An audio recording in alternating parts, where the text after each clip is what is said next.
पहाड़ चढ़ी लोकंक मौलिक सुविधा बुझिले जिलापाल। गुडारी ब्लॉक कार्यालय परिसर रे जिला स्तरीय अभियोग शुणाणी सरीपा परे रायगड़ा जिलापाल आशुतोष कुलकर्णी, गुणुपुर उपजिलापाल दुधाल अभिषेक दिलीप, गुडारी ब्लॉक मधुबन पंचायत पहाड़ शिखर ग्राम करलकुड़ी, रेंगापदर और केपिटी आदि गस्त करथिले।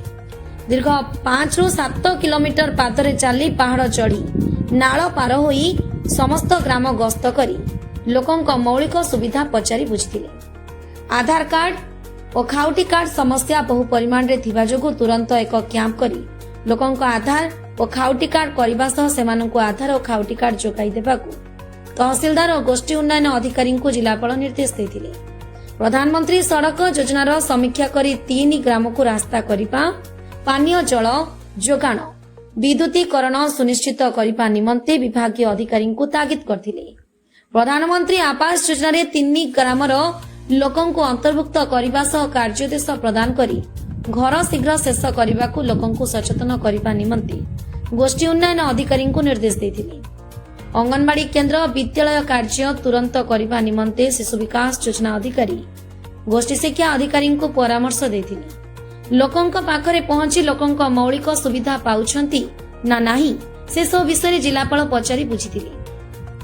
3 ग्रामर लोके हठात जिला स्तरीय अधिकारी सेमानंक ग्राम रे पहुंची सेमानंक सह विभिन्न उन्नयनमूलक आलोचना करबा देखि ग्रामवासी जतिके आश्चर्य होइथिले सेतिके आनंद होइथिबा ग्रामवासी प्रकाश करथिले।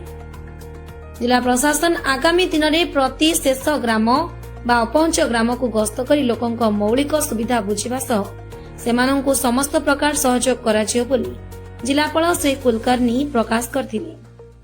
जिलापालंक ई गस्त समय गुणुपुर उपजिलापाल श्री दुधाल, जिला मुख्य उन्नयन तथा निर्वाही अधिकारी अक्षय कुमार खेमुंडू, गुडारी गोष्ठी उन्नयन अधिकारी सुचिस्मिता बेहरा, गुडारी तहसीलदार आडेला स्नेहलता, गुडारी ब्लॉक सहकारी निर्वाही जंत्री कनिष्ठ जंत्री, मधुबन ग्राम पंचायत निर्वाही अधिकारी प्रमुख गस्त करथिले।